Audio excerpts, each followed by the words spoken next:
जब पुरुष गायक देखते रह गए और लता जी ने इस गीत का जेंडर ही बदल दिया। जी हाँ, ऐसा ही कुछ हुआ था इस नायाब गीत के साथ। क्या ये पूरा किस्सा था? कौन सा ही गीत था? आज इस पर बात करेंगे। चैनल पे नए हो तो चैनल को सब्सक्राइब कर लीजिएगा, बेल आइकन भी प्रेस कर लीजिएगा ताकि नोटिफिकेशन सब तक पहुंचती रहे। नमस्कार, मैं महेश कोहली बॉलीवुड संगीत के सफ़र से। दोस्तों, आज मैं जिस गीत की बात कर रहा हूँ, जो किस्सा आपको बताने जा रहा हूँ, ये गीत जुड़ा हुआ है गुलजार साहब से। गुलजार साहब का अपना लिखने का तरीका बिल्कुल अलग। जिस तरह से उनकी रचनाएं किताबों में छपती थी, उसी तरीके से उनकी जो रचनाएं होती थी, उनके जो गीत होते थे, फिल्मों में आया करते थे। लेखन में उनका कोई समझौता नहीं हुआ करता था। उनका लेखन, गीत लिखना, उनके लिरिक्स बिल्कुल ही अलग तरीके के हुआ करते थे। टिपिकल लिरिक्स जिसको कह सकते हैं, ये थी गुलजार साहब की लेखनी और उनकी लेखनी का दम। जी हाँ दोस्तों, 1969 में एक फिल्म आई थी खामोशी। खामोशी फिल्म के गीत से जुड़ा हुआ ये किस्सा है। गुलजार साहब इसके लिए गीत लिख रहे थे। खामोशी के म्यूजिक डायरेक्टर थे हेमंत कुमार, इसके प्रोड्यूसर भी हेमंत कुमार थे और इसके डायरेक्टर थे असीस सेन साहब। खामोशी में कुल 5 गीत थे जिसको अलग अलग आवाज़ें दी गई थी। मन्ना डे साहब ने भी इस फिल्म के लिए गाया था, आरती मुखर्जी ने भी इस फिल्म के लिए गाया था, लता जी ने भी गाया था और किशोर कुमार साहब वो शाम कुछ अजीब थी, ऐसे ऐसे नायाब गीत इस फिल्म के अंदर थे। और हेमंत कुमार साहब ने भी इसमें एक गीत गाया था, तुम्हारा इंतज़ार है। बड़ा खूबसूरत वो गीत था। तो इसी फिल्म के एक गीत से जुड़ा एक किस्सा है। जी हाँ, गुलजार साहब ने इसी फिल्म के अंदर एक गीत लिखा था, हमने देखी इन आँखों की महकती खुशबू, हाथ से छूके से रिश्तों का इल्ज़ाम ना दो, सिर्फ एहसास से ये रूह से महसूस करो, प्यार को प्यार ही रहने दो, कोई नाम ना दो। हमने देखी है उन आँखों की महकती। ये गीत गुलजार साहब ने जब लिखा था तो ये गीत गुलजार साहब ने, इस गीत की जो भावनाएं थी, ये जो गीत था, किसी पुरुष से जुड़ी भावनाएं इस गीत के अंदर गुलजार साहब ने डाली थी।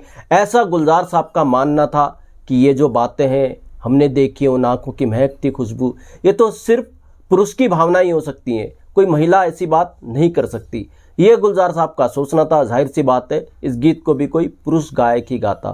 तो खैर साहब, जब इस गीत को कंपोज किया हेमंत कुमार ने और जब ये गीत पूरा कंप्लीट तैयार हो गया तो हेमंत कुमार ने चौंका दिया गुलजार साहब को ये कहकर कि इस गीत के साथ जो इंसाफ कर सकती हैं वो लता जी ही कर सकती हैं। अब यहाँ पर गुलजार साहब सकते में, यार ये तो पुरुष की भावनाएं आती हैं इस गीत में, हमने देखी है इन आँखों की महकती खुशबू, ये कहाँ कब कोई महिला कहती है, कब कोई फीमेल कहती है, तो पुरुष ही कहेगा ना। प्यार को प्यार ही रहने दो, कोई नाम ना दो, हाथ से छूकर इसे रिश्तों का इल्ज़ाम ना दो, ये सब लिरिक्स तो पुरुष भावना के साथ जुड़ते हुए हैं। गुलजार साहब का ये मानना था खुद। तो गुलजार साहब ने कहा हेमंत कुमार जी को, देखिए ऐसा नहीं हो सकता, ये जो मैंने गीत लिखा है ये पुरुष की भावनाओं को देखते हुए लिखा है। पुरुष अपनी भावना का इजहार इसी तरीके से करेगा, कोई महिला इस तरीके से इजहार नहीं करेगी कि हमने देखे इन आँखों की महकती खुशबू, आँखें महकती खुशबू और हाथ से छूकर रिश्तों का इल्ज़ाम ना दो। ये भावनाएं किसी महिला की नहीं हो सकती, ये तो पुरुष भावना वाला गीत है, तो इसको पुरुष ही कोई गाएगा, महिला कैसे कोई गा सकती है। मगर हेमंत कुमार अड़ गए, नहीं, इस गीत के साथ जो इंसाफ कर सकती हैं वो लता जी ही कर सकती हैं, लता जी ही इस गीत को गाएंगी। अब गुलजार साहब का शायर मन, कवि मन, गीतकार मन मानने को तैयार नहीं था। हर कवि की, हर गीतकार की एक इच्छा होती है उनकी क्रिएटिविटी पे कोई आँच ना आए। तो गुलजार साहब ने पूरा सोच रखा था कि ये जो गीत है किसी पुरुष की ही आवाज़ में रिकॉर्ड होगा, क्योंकि पुरुष की भावनाएं इस गीत से जाहिर होती हैं। तो गुलजार साहब का मन नहीं मान रहा था। वो इस फिल्म के जो डायरेक्टर थे असीस सेन, उनके पास गए। असीस सेन वो जो कॉमेडियन थे वो नहीं, एक डायरेक्टर भी असीस सेन हुए हैं। तो वो असीस सेन के पास गए तो उन्होंने असीस सेन जी को कहा, डायरेक्टर को कहा इस फिल्म के, कि देखिए जो हेमंत कुमार साहब हैं, वो जो मैंने ये गीत लिखा है, हमने देखी इन आँखों की महकती खुशबू, इसको लता जी से गवा रहे हैं, जबकि ये तो पुरुष भावना वाला गीत है, इसको तो सिर्फ पुरुष ही कोई गा सकता है, किसी पुरुष गायक से इस गीत को गवाओ। लता जी से हेमंत कुमार साहब गवाने की बात कर रहे हैं तो लता जी इस गीत को नहीं गा सकती, आप ऐसा कीजिए, इसको पुरुष से ही गवाइए, पुरुष भावना वाला ये गीत है, कैसे लता जी इसको गा सकती हैं। तो असीस सेन ने सारी कहानी को समझा, उन्होंने देखा गुलजार की तरफ और गुलजार साहब को कहा कि देखो, हेमंत दा ने कहा है ना कि ये लता जी गाएंगी, तो इस गीत को लता जी ही गाएंगी, तुम चिंता मत करो, हम इस गीत की सिचुएशन को बदल देगा। उन्होंने अपने बंगाली लहजे में गुलजार साहब को पलट के जवाब दे दिया कि हम सिचुएशन को बदल देंगे, इसको लता जी की आवाज़ ही में रिकॉर्ड होने दो।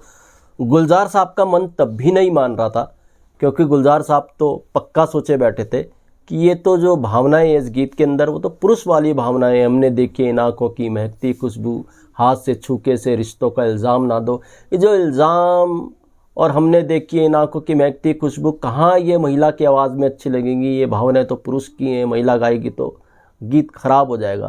खैर साहब, यहाँ पर गुलजार साहब को मानना ही पड़ा।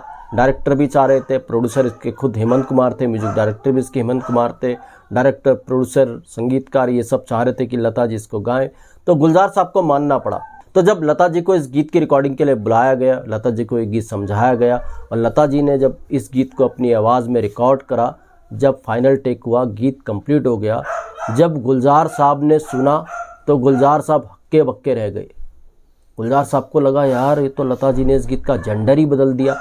उनको लग ही नहीं रहा था उन्होंने जो ये गीत बनाया था, गीत लिखा था, ये किसी पुरुष की भावनाओं को लेकर लिखा था। उनको लग रहा था नहीं ये तो लता जी के लिए ये गीत था, लता जी के लिए जैसे उन्होंने लिखा।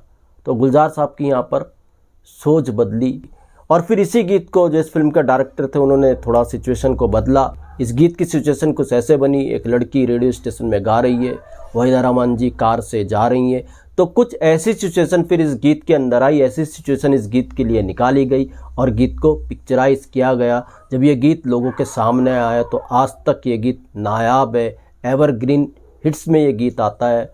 बहुत खूबसूरत ये गीत है और लगता नहीं जब भी कोई सुनता होगा कि ये गीत पुरुष की भावनाओं को लेकर के गुलजार साहब ने लिखा था। ऐसा गुलजार साहब का सोचना भी था।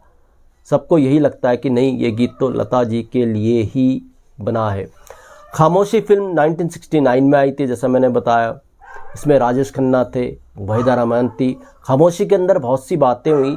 खामोशी के जो फर्स्ट चॉइस थे एज एन एक्टर इसके डायरेक्टर की, वो राजेश खन्ना नहीं बल्कि देवानंद साहब थे। मगर वहीदा रहमान जी ने राजेश खन्ना साहब की जो 1967 में एक फिल्म आई थी आखिरी खत, वो देखी हुई थी।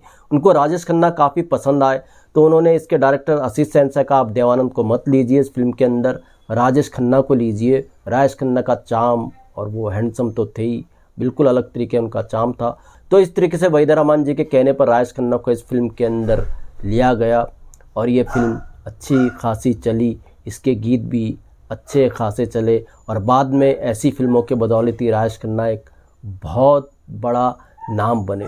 तो दोस्तों, इस फिल्म के गाने का जो किस्सा मैंने आपको बताया, हमने देखी इन आँखों की महकती खुशबू, वाकई ये किस्सा बड़ा नायाब था। गुलजार साहब ने इसको किसी पुरुष की भावनाओं को देखते हुए लिखा था। इसमें कुछ ऐसे शब्द डाले थे जो उनका मानना था पुरुष ही गाएगा, क्योंकि इस गीत के अंदर पुरुष की भावनाएं ही हैं। मगर लता जी ने इसको गाकर इस गीत को पूरा का पूरा पलट दिया, बल्कि इस गीत का जेंडर ही बदल के रख दिया लता जी ने। इतनी खूबसूरती से लता जी ने इस गीत को गाया। दोस्तों, ये किस्सा गुलजार साहब ने अपने एक इंटरव्यू में बयां किया था और वहीं से मैंने ये किस्सा लिया है। तो ऐसे भी नायाब किस्से हुए हैं दोस्तों, ऐसे किस्से मैं आपके लिए लेकर के आता रहूँगा। महेश कोहली को दीजिएगा इजाज़त। Goodbye, good luck and take care.